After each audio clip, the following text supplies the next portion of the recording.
You're just days away from an epic Viking adventure, but before you raid and pillage, it's important to know what you're getting yourself into. Hello friends, and welcome to Legacy Gaming. Today we put together every piece of the puzzle, from combat to exploration, settlements to side quests, and share our ultimate survival guide preview for Assassin's Creed Valhalla.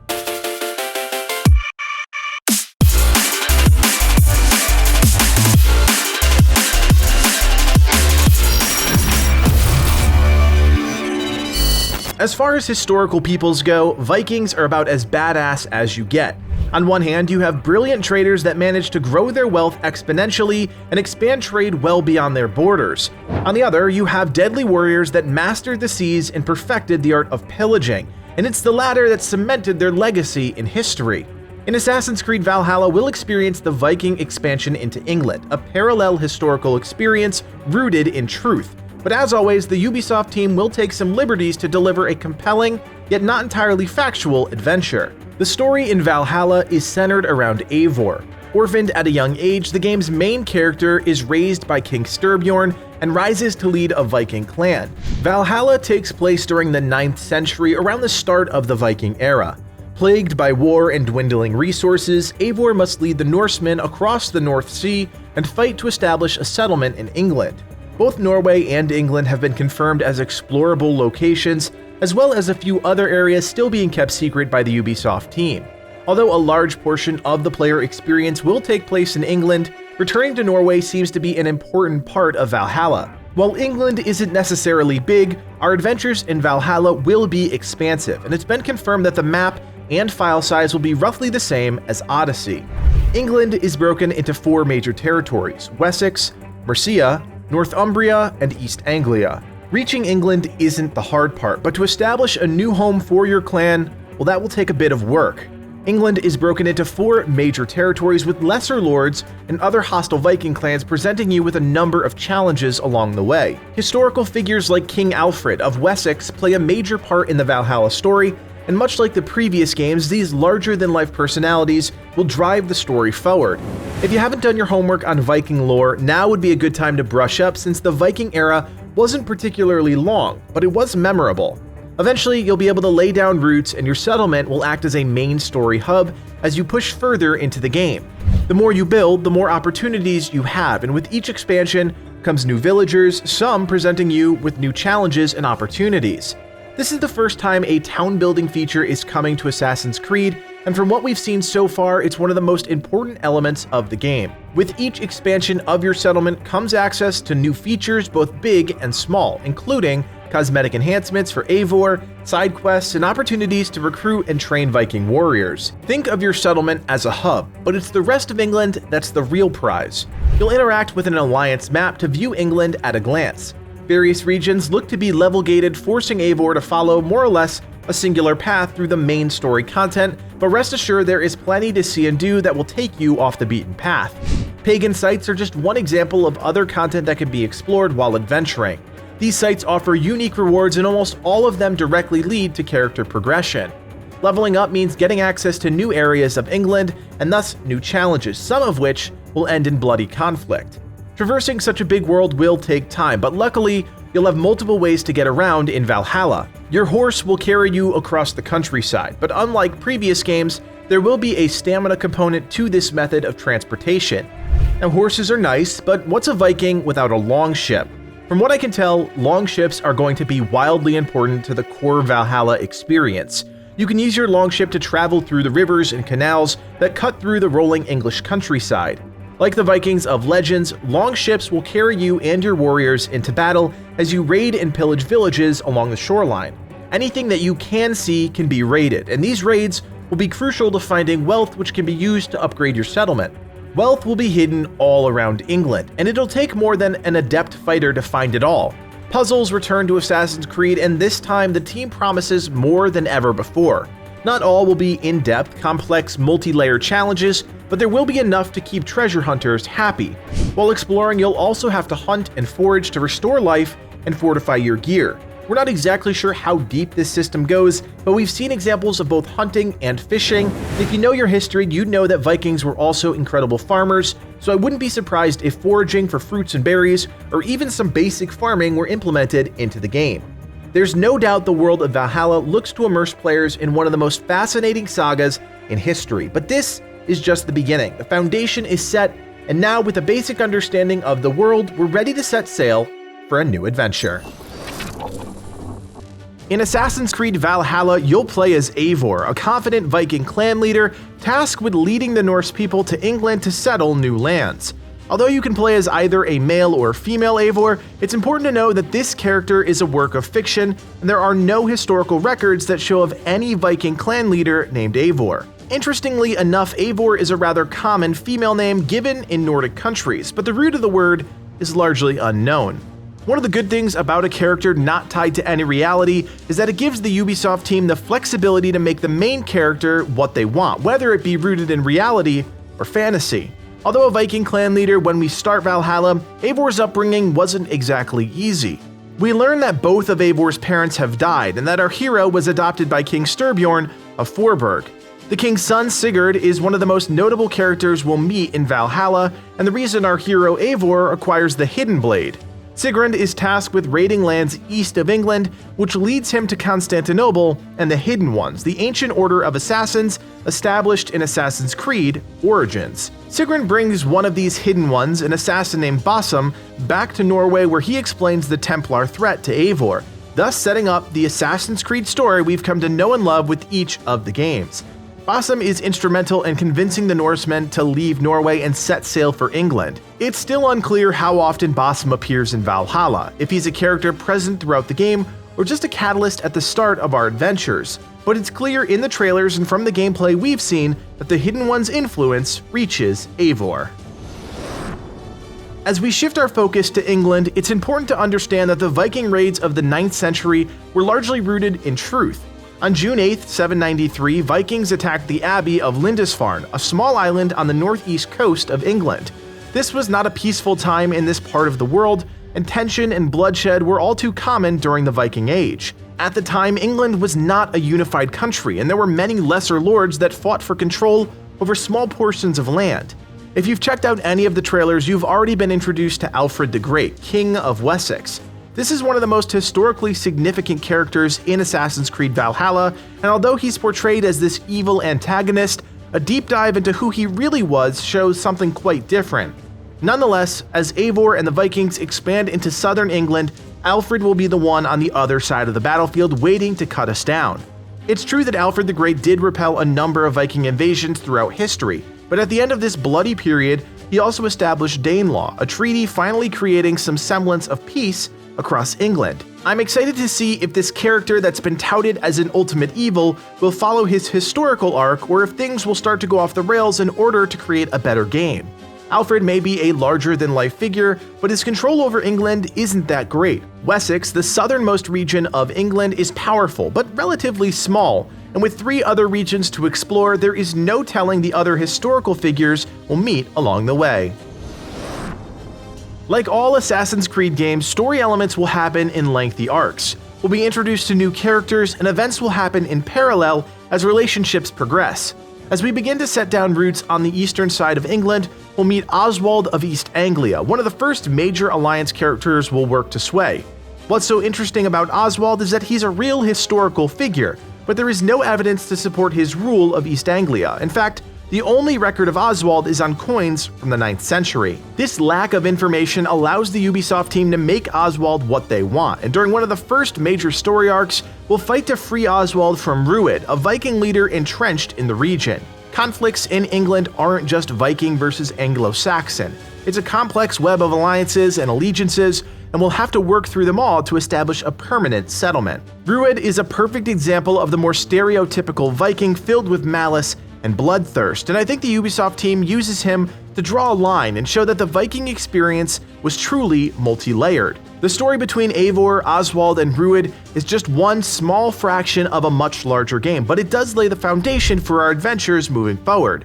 The blend of fictional and historical accurate characters is a trope we've seen in other Assassin's Creed games, and it looks to be the case once again. We also can't forget about the Assassins and Templars, known at this point in history as the Hidden Ones and the Order of the Ancients. This is one of the most closely kept secrets leading up to the launch of the game, but we know at this point that you can create a Hidden Ones bureau in your settlement, which will inevitably lead to you hunting down Templars. There's no telling how this volatile relationship will play out in the game. We know just as much as you do that where there are assassins, there are bound to be Templars. No matter how good our diplomacy skills are, there are just some situations you can't talk your way out of. Combat is pivotal to the Viking experience in Assassin's Creed Valhalla, and the team has made a number of improvements to ensure our adventures are fulfilling. One of the major changes to the game is the introduction of a robust dual-wield system.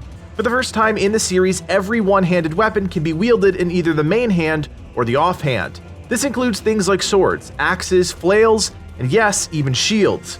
Each weapon has a light and heavy attack which you can string together in a variety of combinations. The weapon reserved for your offhand has access to a special attack which, as the name suggests, taps into a unique nature of that weapon, delivering a devastating blow. A big change for the development team is a more focused approach to weapon design, and instead of hundreds of items strewn about the world, players will focus on improving combat with a limited number of weapons. To enhance the dual-wield system further, players will be able to swap their weapon loadouts mid-battle, quickly swapping their main hand and offhand weapons, allowing them to access the special attack from either weapon currently in use. Adding meaningful depth to the combat in Valhalla was an important factor for the Ubisoft team, and thus they mixed in a number of gameplay mechanics. The first is a stomp feature, an ability unlocked very early on in Valhalla. Eivor can stomp down to enemies, inflicting a massive amount of damage. From the footage we've seen, this looks to be one of the most devastating single abilities in the game. Heavy attacks are also crucial when it comes to breaking enemy shields and stunning them. Stuns are more prevalent than ever and opens up enemies for further attacks, including weak points, a new system that highlights certain vulnerabilities on enemies, providing players with opportunities for increased damage and certain executable moves. Stamina is also an important component of Valhalla combat.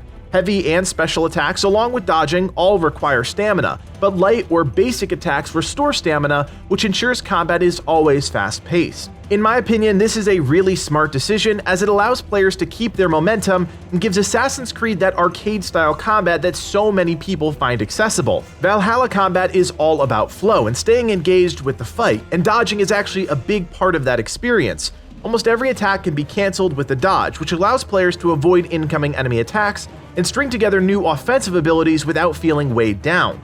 Now, the pinnacle Viking experience occurs when players tap into special unlockable abilities. We've seen a number of them already, showcased in various gameplay videos, and they include things like Rush and Bash.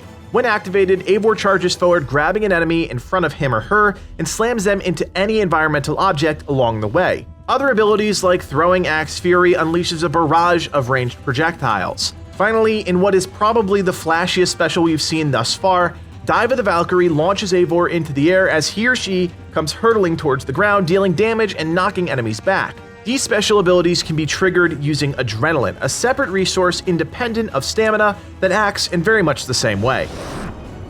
Fighting tooth and claw is only really rewarding if we have the proper enemy to unleash our fury against, and this is where we learn about another major development milestone. The Ubisoft team has confirmed that Valhalla will have the most diverse and capable enemies in the entire Assassin's Creed universe. From hulking slayers twice the size of Eivor to nimble berserkers, each enemy archetype brings a new challenge to battle. Although not truly adaptive, enemies will employ new combat tricks to try and knock you off your game. Some enemies can hide in bushes and ambush you, while others can throw objects like bombs or even bodies your way.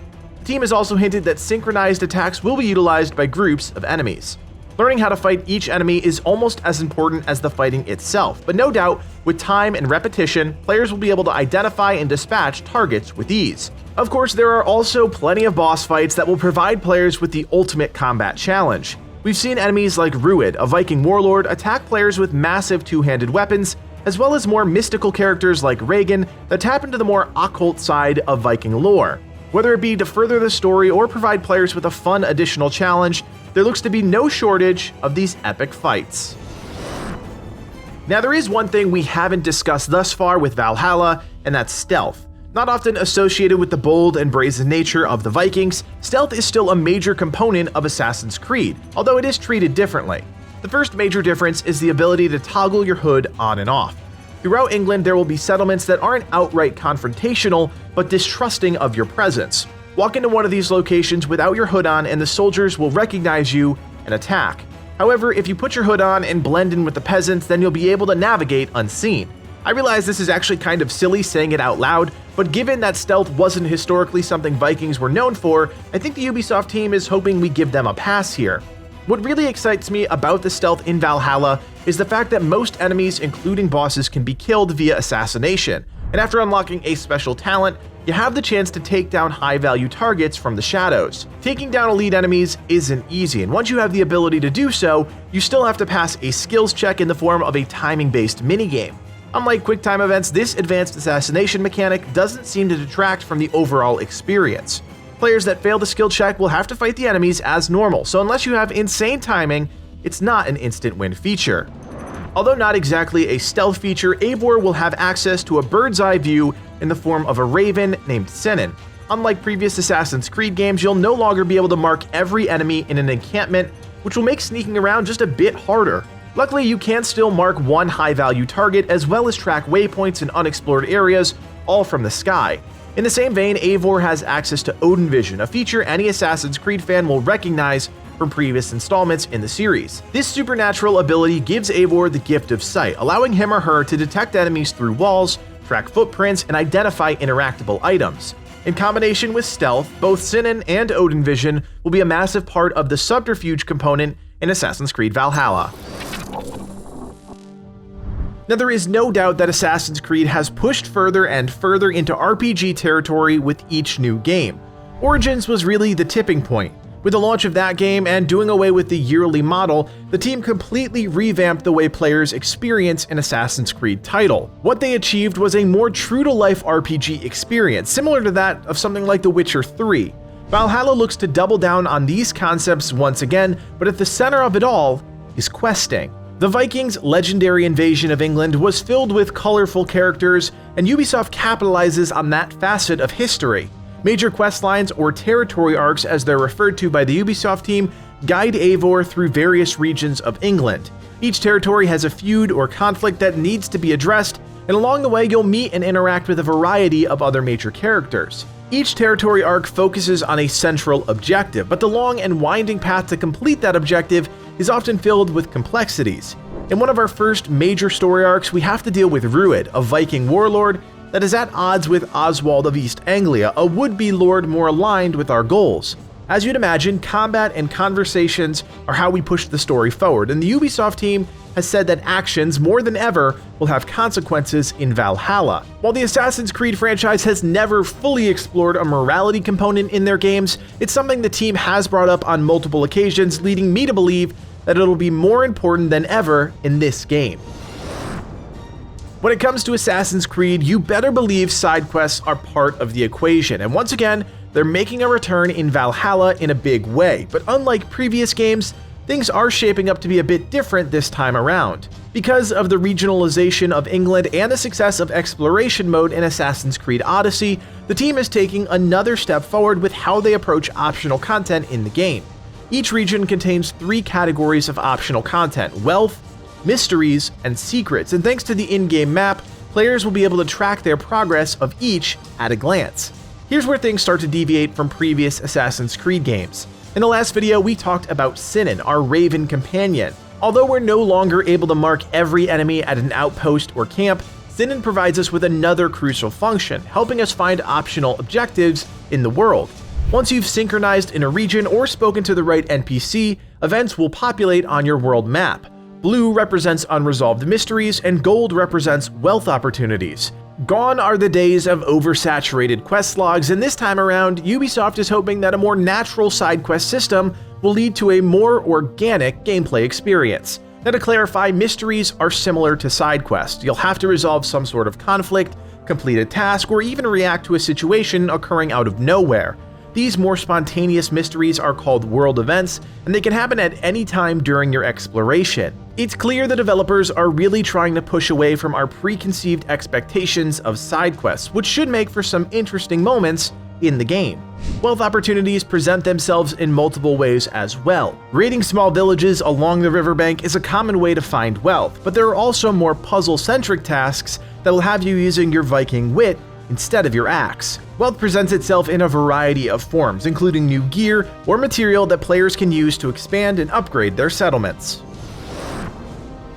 I think it's important we dedicate enough time to talk about secrets in Valhalla. Like mysteries, these range in scope and complexity, but will almost always put your skills to the utmost test. The first involves pagan runes, which can be found throughout England. Sites like Stonehenge and other historical areas will present players with a visual puzzle where they'll have to use their camera to align a symbol spread across multiple planes of view. Another secret, Paper Chases, makes a return after a multi-game hiatus and tests players' skills at parkour. Catching these pieces of paper will unlock new cosmetic customizations back at your settlement, including tattoos and hairstyles. Curse symbols are another collectible that will test players' ability to locate and track an item based on sensory clues. When approaching a curse symbol, visual and auditory indicators will occur, and as the player gets closer to this object, those indicators will intensify until eventually they find the curse symbol. These are just a few of the reoccurring secrets that the Ubisoft team has presented leading up to launch, but we're confident more are still to be discovered. If you're not absolutely wiped out from all the content in the game by this point, strap in because there is still even more optional content that players can tap into, and most take place at your settlement. If you haven't had the chance to check out our settlement preview video, definitely check it out, as the Ubisoft team recently revealed a ton of information leading up to launch. Now, back at your settlement, there are a handful of interesting minigames Eivor can participate in, like Orlog, a dice game that looks rather complex on the surface, but will no doubt be an easy way to make money from other settlers. Another involves out-drinking an opponent without falling over, and since one drinking game isn't enough in a Viking experience, another involves getting wasted and trying to use your bow to break down targets. Brilliant. There are also some more relaxing moments like interacting with the various pets around your settlement, and yes, you can pet the dog. While not exclusive to your settlement, two other optional activities can keep you occupied. One involves creating cairns, small stone towers out in the world, and by the looks of it, these will reward Eivor with skill points. Finally, a game called Flighting, a Nordic version of rap battling, is about choosing the right matching phrase as two opponents trade insults for coin. Nonetheless, there is plenty to do off the beaten path in the game, and while it's not all incredibly deep, it's hard to argue there isn't a lot of it. Assassin's Creed Valhalla is a multi-layered game, and more so than ever, the Ubisoft team is finding new ways to give players the tools to play the game the way they want. A lot builds off the successes of Odyssey, but with a new game comes new opportunity, and that's exactly what we're going to discuss today. During our discussion about combat, we mentioned abilities, and that's where I want to start. Abilities are major combat maneuvers that give Eivor an edge when fighting. These break down into two categories, melee and ranged, and act independent of one another. Like in previous Assassin's Creed games, you can create a loadout of 4 abilities on either side that suit your playstyle. Ranged abilities empower your bow and even enhance your raven, while melee abilities tie right into your straight-up fighting. Collecting books of knowledge unlock abilities, and collecting multiple books for the same ability increases its effectiveness. There's no denying it, these abilities will define our core combat experience in Valhalla, and with a little exploration and customization, players will be able to string combinations of skills together to create a truly unique kit. On the other side of that coin are skills, passive upgrades that increase a player's effectiveness more broadly. This is where we see a big deviation from Odyssey. While skills are still broken down into 3 categories, they're much more expansive, with major nodes providing bigger upgrades and lesser nodes slightly improving effectiveness. Skill points are gained through a myriad of ways. Pretty much everything we've talked about in this series up until this point has a chance to grant Eivor a new point. Mysteries, world events, even side quests and activities can reward players with a skill point, and that's a good thing because the skill system in Valhalla is much more robust than in previous games. Using a constellation system, players will have to allocate points along set paths. Obviously, major nodes will have a bigger impact on your performance, but it's the lesser nodes called stat nodes that will provide those stopgap buffs to keep the content balanced. If you dive into the hero stat page, you'll actually find that these minor stat increases affect a lot, but ultimately, I don't think most players will pay that much mind. Just like in Odyssey, there are 3 skill trees and each align with a different playstyle. The Wolf tree provides benefits and skills that enhance your ranged abilities, the Bear tree provides benefits and skills that enhance your melee combat abilities, and finally the Raven tree provides benefits and skills that enhance your stealth and assassination abilities. Skills are the foundation of progression in the game, and while we won't be leveling up in the traditional sense, how many points we allocate into skills will determine our power level. This is essentially the barometer for balance in the game and will determine what regions of England you'll be capable of fighting in without getting rolled. Sadly, if you're looking for a Path of Exile style tree with branching progression, you'll have to look somewhere else. While Ubisoft is changing up the system, it's far from complex but does offer some variability for those players looking to create specific builds. Now let's take a break from the in-depth gameplay systems to talk about some of the more cosmetic customizations offered in Valhalla. And while I realize this isn't game-changing stuff, let's just cut to the chase. As you might imagine, you'll be able to change Eivor's look in multiple ways. At the tattoo shop, you'll be able to add ink to your head, chest, arms, and back, as well as change up your beard and hairstyle. We mentioned previously that the floating papers minigame is also coming back to Assassin's Creed, and those rewards have been confirmed to unlock new cosmetic customizations. Your longboat can also be customized. The hull, sails, shields, figureheads, and tail can all be changed, but these are all aesthetic modifications and don't impact the performance in the game. In the same vein, your Jomsviking or Viking Lieutenant can be changed as well. Much like Eivor, you'll deck them out in armor and will even assign them melee and ranged weapons. It's still unclear exactly how much this will impact their performance in the game, but we do know that the Ubisoft team has big plans for the Jomvikings with upcoming DLC, so I'd keep an eye on this and look for any ways to improve your right-hand Vikings if presented the opportunity. Finally, our trusty steed and raven companion also have some customization options, and this does go beyond simple cosmetic changes. While you can change the look of both your horse and raven, with the introduction of a stamina system back in the game, you'll need a way to upgrade your horse as well. And as you can imagine, this isn't exactly going to be a complex process, but it does exist and it's worth pointing out. So let's dive back in and break down yet another progression system, and this really goes right to the core of Ubisoft's approach to development with this Assassin's Creed game: weapons. We've mentioned that players won't be collecting hundreds of items in Valhalla, and while the developers have thinned the number of items, they needed a way to make up for that difference, and what they've come up with is truly a multi-pronged solution. Weapons are classified into 3 categories, and they're the same 3 categories we talked about when discussing skills. The more points you have in a given skill, the more bonuses you get for a piece of gear of that same type. Gear is meant to last in Valhalla, and something that you find at the beginning of your adventure could serve you long term if you continue to upgrade it using a brand new system. Each piece of gear gets a rating, and instead of a rarity, items break down into quality. Major upgrades will improve a piece of gear's quality, which will expand how many times you can improve the base stats. Upgrading the quality of items also grants new appearances and rune slots, which further increase their effectiveness. The idea behind this system is twofold: get rid of randomly generated gear, and give players the choice to keep items long term. RPG fans fight over this all the time, and there's a reason why transmog systems exist. Find an item you can't live without? Now you don't have to, and you can just continue to upgrade it to stay in line with the content you're currently focused on. This entire system hinges on the blacksmith back at your settlement. The minor upgrades to your items, you'll be doing those yourself, but the blacksmith will provide the major upgrades, which will enhance the quality of your items and their effectiveness. To upgrade an item, you'll need the right ingots. Provide the materials, and your new item will be ready for combat. At this point, we know of 4 major tiers: fine, superior, flawless, and mythical. Now you're ready to dive into Assassin's Creed Valhalla and take charge of your own Viking adventure. If you like this series, be sure to let us know in the comments section below. We put a lot of time and work into making sure everything is presented in the best way possible, and your support really does matter. Legacy Gaming plans on covering Assassin's Creed Valhalla start to finish when it releases, so if you want guides, gameplay, and more, don't forget to subscribe so you never miss a new video. This is our first time diving into a major AAA game, so come along as we test the waters ourselves. And last but not least, check out the link below and join our Discord community of nearly 6,000 members. We're always excited to meet new people, and stick around for your chance to win some free games. My name is Codiak, and from everyone here at Legacy Gaming, thanks for watching, and play on.